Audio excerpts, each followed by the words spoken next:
এখন এই ভিডিওতে রিভিউ করব মারদানি 3 সিনেমাটাকে নিয়ে। ওয়াইআরএফএস সিনেমা, ডিরেক্টেড বাই অভিরাজ মিনাওয়ার। এই ডিরেক্টর হচ্ছেন একজন অ্যাসিস্ট্যান্ট ডিরেক্টর এবং একজন সেকেন্ডারি ডিরেক্টর, যিনি এর আগে বেশ কিছু ফেমাস ছবিতে কাজ করেছেন। তো তিনি এই ছবিটা এবারে ডিরেকশন দিয়েছেন। রানী মুখার্জি ম্যাডাম রয়েছেন অ্যাজ শিবাজি রায় হিসাবে, এবং তার সাথে এবারে রয়েছে জানকী বড়িওয়ালা, যাকে আপনারা অবশ্যই ওয়াশ এবং তার যে রিমেক হয়েছিল শয়তান, সেখানে তাকে আপনারা দেখেছেন। শয়তানে তো জানকী বড়িওয়ালা আমাদের বিমল দেবগনের মেয়ে হয়েছিল, এবং এখানে যথারীতি যিশু সেনগুপ্ত রয়েছে, এবং এখানে ভিলেন প্লে করছে এবারে মল্লিকা বলে একজন অভিনেত্রী। তো সিনেমাটা কীরকম হলো? মারদানি ফ্র্যাঞ্চাইজির এই সিনেমাটা কি আগের দুটো পার্টের মতো কি হলো?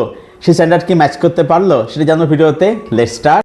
সবার প্রথমে হচ্ছে সিনেমার গল্পটা সেরকম যে আম্মা বলে একটি ক্যারেক্টার, যে এখানে অ্যান্টাগনিস্ট, যেটা প্লে করছে মল্লিকা প্রসাদ। তো সে হচ্ছে একটা বেগার মাফিয়া চালায়। এবারে 3 মাসের মধ্যে 93টা বাচ্চা নিখোঁজ হয়ে গেছে। শিবাজি রায় তিনি এইবারে কি করছেন? এবারে তাকে অ্যাসিস্ট করতে আসছে জানকী বড়িওয়ালা। কীরকম হবে হিরো ভিলেন কনফ্লিক্ট? এটাই হচ্ছে প্রেমিস, এটা হচ্ছে গল্প। এর থেকে বেশি আপনাকে জানতে হলে সিনেমাটা আপনাকে আপনার যে নিকটবর্তী সিনেমা হল আছে সেখান থেকে আপনার সিনেমাটা অবশ্যই দেখে নিতে হবে। পজিটিভ দিক, প্রথম পজিটিভ দিক হচ্ছে এই সিনেমার রাইটিংয়ের মধ্যে নেগেটিভ দিক ডেফিনেটলি আছে, সেটা আমি নেগেটিভ দিকে পরে অবশ্যই আসবো। বাট রাইটিংয়ের মধ্যে কিন্তু অনেক কিছু ভালো দিকও রয়েছে, অনেক কিছু পজিটিভও রয়েছে। যেমন এই সিনেমার যে গল্পের যে প্রিমাইস ইন্টারেস্টিং, ছবিটা শুরু থেকে কিন্তু মূল গল্পে মূল ন্যারেটিভে ঢুকে যাচ্ছে। মানে আলাদা করে যে কোনো এস্টাবলিশমেন্ট দিচ্ছে, কোনো বিল্ড আপ দিচ্ছে, তা কিন্তু এখানে হচ্ছে না। শুরু থেকেই মূল গল্পে মূল ন্যারেটিভে ঢুকে যাচ্ছে।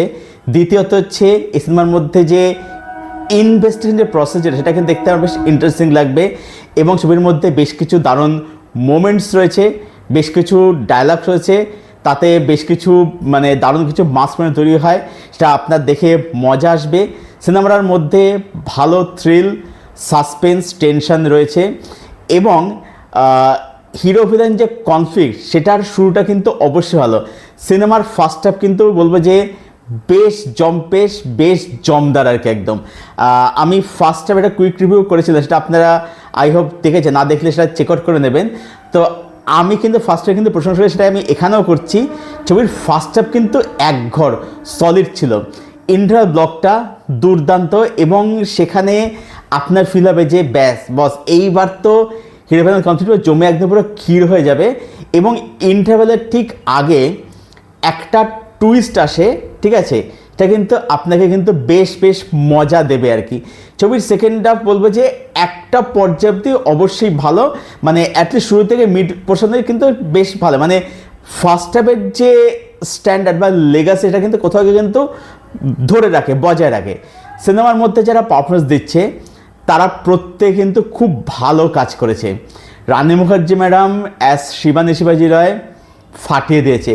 উনি এই ক্যারেক্টারটা যেরকমভাবে ধরে নিয়েছেন, দারুণ লেগেছে তাকে দেখতে। হ্যাঁ, অবশ্যই এটা আপনি বলতে পারেন যে এইবার ওনাকে দেখতে একটু সামান্য একটু এজেড লেগেছে, মুখে কোথাও গিয়ে একটু বয়সের চাপ পড়েছে, মুখটা একটু ফুলে গেছে, একটু চেহারা ভারী লাগছে।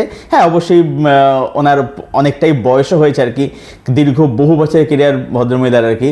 তো সেই জায়গায় দেখতে গেলে মানে তারপরেও মানে উনি যেরকম অভিনয় করছেন আর কি, মানে উনি যেরকম নিজের অরাটা মেনটেন রেখেছেন না, দেখবার মতো দারুণ করেছে। আচ্ছা, এখানে যিনি ভিলেন করছেন মল্লিকা প্রসাদ, আমি এই অভিনেত্রী সম্বন্ধে আমি যা দেখলাম, ইনি একজন থিয়েটার অভিনেত্রী এবং একজন ফর্মার পলিটিশিয়ান ছিলেন আর কি। তো তিনি কিন্তু এখানে বলবো বেশ ভালো করেছেন। যিশু সেনগুপ্ত খুবই অল্প স্ক্রিনটা, বাট তিনি ভালো। জানকী বড়িওয়ালা এখানে বলবো যে বেশ ভালোই করেছে, খারাপ কাজ ওনারও মনে হয় নাকি, বেশ ভালোই কাজ করেছেন আর কি। এখানে অভিনয় সবার বলবো বেশ ভালোই। রানী মুখার্জি ম্যাডাম ফাটিয়ে দিয়েছেন, দারুণ কাজ করেছেন। সিনেমাটা টেকনিক্যালি বেশ ভালো, বেশ ওয়েল মেড। মেকিং বলুন, ক্যামেরা ওয়ার্ক বলুন, কালার গ্রেডিং বলুন, বিজিএম বলুন। বিজিএমে যে গানটা আমরা শুনতে পাই, সেটা আপনাকে কোথাও গিয়ে কাইন্ড অফ মারদানি 1-এর যে গানটা ছিল, একদম লাস্টে যে গানটা আমরা শুনতে পাই, সুনীত চৌহান ম্যাডামের গলাতে আর কি, সেটা সেই ভাগটা কতকে দেবে। তো এখানে সিনেমা টেকনিক্যালি কিন্তু বেশ ভালো। আচ্ছা, অ্যাকশন সিকোয়েন্স যেগুলো রয়েছে, স্পেশালি একটা গান ফাইট থাকে, সেই গান ফাইটটার মধ্যে কোথাও গিয়ে একটা কাইন্ড অফ একটা হররের মতো এটা ট্রিট করেছে, এটা কিন্তু অবশ্যই দেখতে মজাই লাগবে। সেটার মধ্যে কোথাও একটা টেনশনের ছাপ আপনি পাবেন না, সেটা অবশ্যই বেশ ভালো। তো সিনেমার এখানে টেকনিক্যালি কিন্তু বলবো যে বেশ ভালো, বেশ ওয়েল মেড। এবারে চলে আসবো এই সিনেমার মধ্যে কি কি নেগেটিভ দিক রয়েছে। প্রথম কথা হচ্ছে যে এই সিনেমার শুরুতে দেখবেন যে রানী মুখার্জির একটা এন্ট্রি সিকোয়েন্স রয়েছে। এবার এই এন্ট্রি সিকোয়েন্সটা দেখতে আপনার মজা লাগবে, সেখানে ওনার পারফরমেন্স বলুন, ওনার যে প্রেজেন্স, অরা বা ওনার যে ভয়েস, ঠিক আছে, সেগুলোর জন্যে আপনার সিকোয়েন্স দেখতে মজা লাগবে, ঠিক আছে, ওটা বেশ ওয়েল এক্সিকিউটেড। কিন্তু বিষয়টা হচ্ছে যে ওই সিকোয়েন্সটা ওটা কি মূল গল্পে, মূল ন্যারেটিভে আলাদা করে কি কিছু এলিমেন্ট অ্যাড কি করতে পারছে না। ওটা জাস্ট একটা সেট পিস আছে। দেখুন, মার্দানি ফ্র্যাঞ্চাইজির এটা হচ্ছে 3 নম্বর সিনেমা, এর আগে 2টো ছবি হয়ে গেছে। তো সুতরাং আমরা শিবানী শিবাজের ক্যারেক্টার সম্পর্কে আমরা ওয়াকিবহাল, আমরা জানি যে ক্যারেক্টারটা কি পারে, মানে কি না করতে পারে সেটা আমরা জানি, সুতরাং ওটার কোনো দরকার ছিল না। দ্বিতীয় হচ্ছে, ছবিটা যে জায়গায় ইন্টারভেলটা হচ্ছে সেখানে আপনার এটা মনে হবে যে এইবার তো হিরো ভিলেন কনফ্লিক্ট পুরো জমে ক্ষীর হয়ে যাবে, কিন্তু যে প্রমিসটা করছে সেই প্রমিসটা একটা পর্যায়ে গিয়ে সেটা কিন্তু রাখতে পারছে না। মানে এই হিরো ভিলেন কনফ্লিক্টটা একটা পর্যায়ে এসে সেটা খুবই সাধারণ মানের হয়ে যায়, এবং ছবিটা যেটা আমি বললাম যে সেকেন্ড হাফ একটা পর্যায়ে অবধি, শুরু থেকে মিড পোর্শন অবধি কিন্তু ফার্স্ট হাফের লেগেসিটা কিন্তু ধরে রাখে, বাট একটা পর্যায়ে এসে আপনার কিন্তু রান টাইমটা কিন্তু ফিল হবে, এবং সেখান থেকে কিন্তু থ্রিলটা, যে টেনশন, সেটা আস্তে আস্তে করে হারিয়ে যেতে থাকে। এবং সেখানে স্পেশালি জানকী বড়িওয়ালা ক্যারেক্টারটা নিয়ে 2টো টুইস্ট খেলা হয়েছে, সেই টুইস্টগুলো কিন্তু মানে ওয়ার্ক আমার জন্য একদমই করেনি। বোঝা যাচ্ছে যে এই জিনিসটা এই দিকে যাচ্ছে, জিনিসটা ঠিক সেই দিকে, যদিও মেকার্সটা খুব একটা তারা লুকিয়ে রাখছেন, তাড়াতাড়ি জিনিসটা রিভিলও করে দেয় আর কি, সেটা একদম ভালো, বাট মানে টুইস্টটা আমার জন্য অ্যাটলিস্ট ওয়ার্ক করেনি আর কি। এই সিনেমার ক্যারেক্টার রাইটিং একদমই ভালো নয়। রানী মুখার্জি ছাড়া এখানে কারোর ক্যারেক্টারই ভালো করে লেখা হয়নি।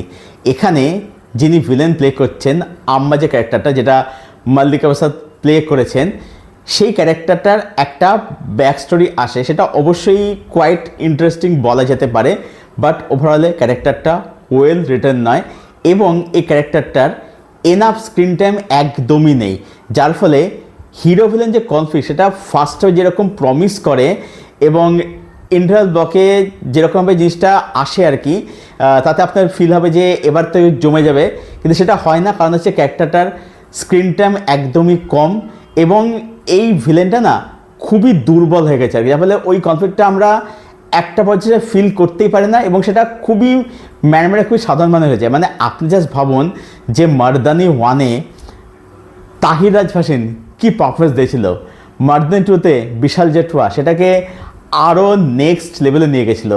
এই ভিলেনটা এবারে দেখতে যতটা ডেডলি লেগেছে, ভিলেনটা মানে তার যে ওভারঅল যে ক্যারেক্টার রাইটিং, যে আর্ক, সেটা অনেক বেশি দুর্বল হয়ে গেছে।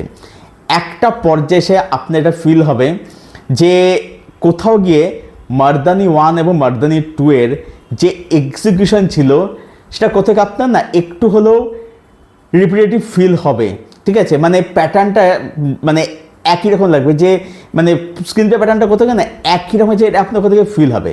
আচ্ছা, সিনেমার ক্লাইম্যাক্স এটা কিন্তু বলবো যে খুবই সাধারণ, মানে খুবই ওকে, যেহেতু হিরো ভিলেন কনফ্লিক্টটা যেহেতু একটা পর্যায়ে এসে মানে একদম মিয়ে যাচ্ছে, ম্যারমেরে হয়ে যাচ্ছে, খুবই সাধারণ মানের হয়ে যাচ্ছে, যার ফলে কি হচ্ছে, ক্লাইম্যাক্সে পৌঁছাচ্ছে, ক্লাইম্যাক্সে মুখোমুখি হচ্ছে হিরো ভিলেন, সেটা কিন্তু বলবো যে খুবই সাধারণ মানের লাগছে। তা আপনার ভাবুন যে মার্দানি 1-এর ক্লাইম্যাক্স কীরকম ছিল, যখন ওখানে পৌঁছাচ্ছে বস্তার মধ্যে, ওখানে যে টেনশন বিল্ড করেছিল, বা মার্দানি 2-তে যখন এই বাড়িটায় পৌঁছায় যেখানে বিশাল জেঠুয়া লুকিয়ে থাকে, আপনি যে সিকোয়েন্সগুলো ভাবুন, মানে আপনার গায়ে এখনও কাঁটা দেবে, এগুলো দেখলে গায়ে কাঁটা দেয়, এবং সেখানে ভিলেনদের পারফরমেন্স ছিল না আউটস্ট্যান্ডিং ছিল, সেটা এখানে একদমই হয় না। এখানে ক্লাইম্যাক্সটা পুরোটাই হয়ে যায় হিরো কেন্দ্রিক, মানে হিরোকে উপরে তুলতে গিয়ে ভিলেনকে একদম ডাউন করে দেওয়া হয়। আপনি মর্দানি 1 আর 2 তুলে দেখে নিন, দেখবেন যে হিরো যেখানে ভিলেনও সেখানে, বা কোথাও কোথাও আপনার ভিলেনকে হিরোর থেকে বেশি পাওয়ারফুল মনে হবে। দেখুন, একটা জিনিস সবসময় জানবেন যে যখনই ভিলেন হিরোর থেকে বেশি পাওয়ারফুল হচ্ছে বা ভিলেন হিরোকে ওভার পাওয়ার করে যাচ্ছে, বুঝবেন যে সেই ছবির কিন্তু ক্লাইম্যাক্স কিন্তু সেরকমই হতে চলেছে। এবং মর্দানি 1, 2 কিন্তু সেটা কিন্তু সে প্রমিস কিন্তু রাখতে পারে, ঠিক আছে, রেখেও ছিল সেটা আর কি। সেটা এখানে একদমই হয় না। Now final verdict and rating. Final verdict এটাই যে মর্দানি 3 অবশ্যই একটা ভালো ছবি, একটা স্যাটিসফাইং ওয়াচ, বা এটাকে আপনি একটা decent one time good watch বলতে পারেন। এই ছবিটা মর্দানি 1 বা 2 এর মতো একদমই হয়নি, এটা বাকি ছবিগুলোর থেকে বেশ কিছু ডাউন থাকবে। বা আমাকে জিজ্ঞেস করেন যে কোন পার্টটা আমার বেস্ট লাগে, আমি তো বলবো যে মর্দানি 2 এখন আমার কাছে বেস্ট। এই পার্টটা তার থেকে একটু ডাউন থাকবে বা বেশ কিছু ডাউন থাকবে, বাট স্টিল বলবো এটা একটা কিন্তু ডিসেন্ট ওয়াচ, এটা একটা স্যাটিসফাইং ওয়াচ।